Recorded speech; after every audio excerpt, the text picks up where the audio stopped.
Welcome to the Tips for the Trades podcast, where we explore practical strategies to help service companies thrive in a very competitive market. I'm your host, Jeremy Lowe, the Senior Director of Content and Training at the Service Fusion Business Academy, and I'm bringing you insights today into boosting efficiency and profitability in your business. In today's episode, we're going to be talking about the importance of active listening skills in sales and in management communication, and how you can learn to listen better by using some simple tactics.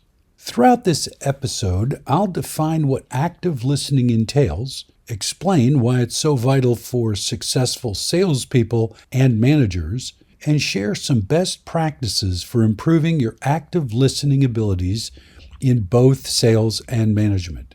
You'll learn the core mindsets and communication techniques that allow you to fully understand both your customer and your employee perspectives. To start with, mastering active listening skills should be a top priority for any salesperson or business leader. Why? Well, simply put, because mindful, engaged listening is the foundation for building trust, uncovering customer and employee needs, and ultimately closing more deals and communicating better with your staff. You see, when we listen actively, we demonstrate genuine care and understanding. We are focusing completely on the speaker without allowing for any distractions or judgments, showing that their perspectives truly matter to us. This makes them more willing to honestly share their challenges, true objections, goals, and motivations. Face the facts. You enjoy communicating better with someone who listens to you than someone who doesn't. In a sales scenario, or any other conversation for that matter, asking clarifying questions and paraphrasing what we've heard, which are forms of active listening, also confirms to the speaker that we comprehend key details, that we're paying attention. We can then best tailor our solutions and responses to what truly resonates with each customer or employee. Essentially, active listening allows us to align our product or service with what the prospect really values. We gather the insider intel, so to speak, to present compelling targeted offers. With employees, active listening allows us to craft a better solution to the problem at hand, and get better results with that solution by getting employee buy-in when employees realize we are really interested in what they say. And perhaps most importantly, attentive and active listening encourages dialogue. It gives us insight we might otherwise miss if we're not paying attention, and helps us avoid misunderstandings that lose sales and frustrates coworkers. Great listening skills demonstrate empathy. They help build long-lasting relationships and drive business growth. That's why honing this ability to listen is so foundational. When we fully hear and understand customers and employees, the rest of the sales process and management process flows more easily. When we can fully understand what our employees are telling us, we will have a greater business harmony and efficiency, because we'll all be able to pull on the same end of the rope. So, if you're in sales and you feel that your sales calls aren't going as well as they could be, then work first on strengthening your listening abilities. It does take effort, but it can deliver immense rewards. So make that commitment to learning how to actively listen better and watch your business sales increase. If you're a manager and find it hard to communicate with employees, first, learn how to better listen to them. Active listening will open up to you insights into the problems they have and allow you to jointly craft solutions when the employee feels like they were really heard. This, in turn, lowers your overall stress in dealing with your employees. So what are some key strategies for active listening? Well, let's look into this. First and foremost, be fully present and give your complete attention to the speaker. Minimize distractions and concentrate on their message, not just your response. I'm guilty of this. Sometimes someone will walk in my office while I'm writing something or working on something, And they'll be talking and I hear them, but my brain is engaged in other things.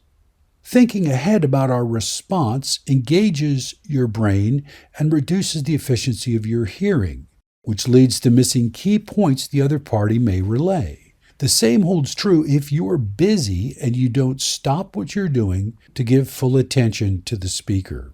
Maintain eye contact and use nonverbal clues like nodding to demonstrate your engagement. Another way to demonstrate engagement is take some notes. This shows that you put a high value on what the speaker is saying and that you want to remember it. Avoid interruption. Allow the speaker to fully communicate their thought before responding. Pause for a moment after they stop speaking to allow them time to prepare their minds for hearing instead of speaking. Paraphrase after the speaker stops what you heard to confirm your understanding and invite clarification or additional detail if needed. You can provide verbal clues such as, "I understood you to say," or "what I heard is," which reinforces to the person speaking that you are paying attention and actively engaged in the conversation with a real interest in hearing what they have to say. Another tip is ask thoughtful follow-up questions to gain deeper insight into the speaker's needs and motivation. These questions should be open-ended, ones that can't be answered with a simple yes or no. The purpose of these questions is to encourage the other person to keep talking and provide more detail that you may need.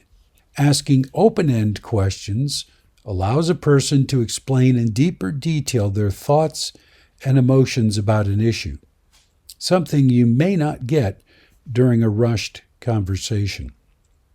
Another skill active listeners engage is practicing empathy. Acknowledge the speaker's perspective and emotions. You may not agree with the speaker's thoughts or even their feelings, but you can acknowledge, both personally and out loud, that they're entitled to their feelings, and emphasize that you want to hear their feelings and see that they are not hurt. Perhaps the most important thing to remember about active listening, other than being present and not thinking ahead, is to approach the conversation with an open mind, avoiding prejudgments or biases. I can tell you personally that is not an easy thing to do. You see, having an open mind allows you to truly listen and understand the other person's perspective. If you go in the conversation with a preconceived notion or closed-off attitudes, you really miss what the other person is trying to convey, or worse, you may dismiss their views without fully considering them. An open mind allows you to hear them out. So set aside your preconceptions. Don't enter the conversation with "oh, I know where this is going," or "I know exactly what they're going to say," because the fact is you probably don't. It also allows you to learn something new. You see, each person has a unique experience that shapes their opinions and beliefs. An open mindset allows you to expand your own horizons by genuinely engaging with viewpoints that may differ from your current thinking. You may not agree with those other viewpoints, but you also might just gain an insight that you wouldn't have otherwise into the thinking processes of another human. Having an open mind prevents miscommunication and conflict. When people feel attacked or when they feel not heard, they tend to shut down and get defensive, which can escalate disagreements. This is especially important when dealing with employees.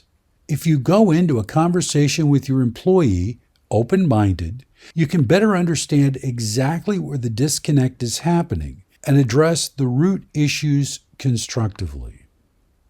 In a sales scenario, customers that do not feel that they are heard shut down from the entire sales process. And this is not what we want. So it's important to actively listen to customers. If we have an open mind, it also makes the conversation more positive and productive for both parties. An open, inquisitive attitude into what the other person thinks fosters actual exchanges of ideas rather than just butting heads. Both people are more likely to walk away feeling like they gained something of value from the interaction. even if the parties don't agree. The key here is to be non-judgmental, avoid assumptions, ask thoughtful questions, and focus on truly understanding the other's perspective even if you don't agree with it. An open mind lays the groundwork for meaningful dialogue and mutual understanding. So whether you're a customer service rep, a dispatcher, a technician, an installer, or a manager, there's always reasons to learn to actively listen. It will create better relationships, help avoid miscommunication, and foster better problem-solving skills. Obviously, these are great benefits to salespeople who practice active listening. Practicing active listening and using these strategies especially pays dividends for salespeople, because building a deeper trust and rapport through having an understanding of your client's needs makes the entire sales process much easier. Active listening will help you uncover the prospect's true motivations and needs while creating opportunities for meaningful dialogue and engagement. I can't tell you the number of times I've been with a salesperson who just simply doesn't listen to what a customer is telling them. They've already made up their mind what the customer needs, and in not actively listening, they miss key points that the customer feels are more important than what the salesperson is presenting. By honing your skills as an active listener in a sales role, you'll gain valuable insights that you would otherwise miss when you're not practicing the skill of active listening. These insights will help improve your targeting and presentation, allowing you to better offer the client exactly what they need and reduce those pesky miscommunications that just torpedo sales. Ultimately, what it boils down to is improved listening leads to more closed deals. So to quickly recap, active listening fundamentally focuses on comprehending the speaker's full meaning and intent, whether it's a customer or an employee. When salespeople listen actively, they build connection and trust with the prospects and gather valuable intel to help them close the deal. When owners learn to better listen to their employees, it builds trust while reducing misunderstandings that can cause unneeded business stress and costly mistakes. It does take diligence to fully concentrate on any speaker without distraction. Our minds wander. Fact of the matter is, our minds can go much faster than we can actually take in things listening. But perfecting our active listening abilities will help you take your management skills and sales competency to the next level by learning how to avoid those distractions. So I'm going to challenge you to select one listening strategy that we discussed to work on improving this week. Pay attention to the positive impacts it has on your communication and let me know what you think. If you enjoyed this episode, don't forget to like, share, and subscribe so we can keep the conversations going. And thanks for listening and making the commitment to become an elite listener. So until next time, I'm Jeremy with Service Fusion and Service Fusion's Business Academy, and I want to encourage you to continue your business education. We are never experienced enough. Fact of the matter is, we don't know what we don't know, and we need to learn continually to explore areas that we need to learn. Learning is an essential tool in any business person's growth toolbox. Taking a class at our Business Academy or at our sister company, Service Nation, can help you take your business to a whole new level when you learn that one little tip that you didn't even know you were missing. So now, go out there and build something great. This is your trade, your business, and your legacy. So make it count. Remember, in the trades, every small improvement adds up ultimately to big results. So until next time, keep it growing, keep it efficient, keep it profitable, and keep making your business the best it can be. This is your Tips for the Trades, signing off.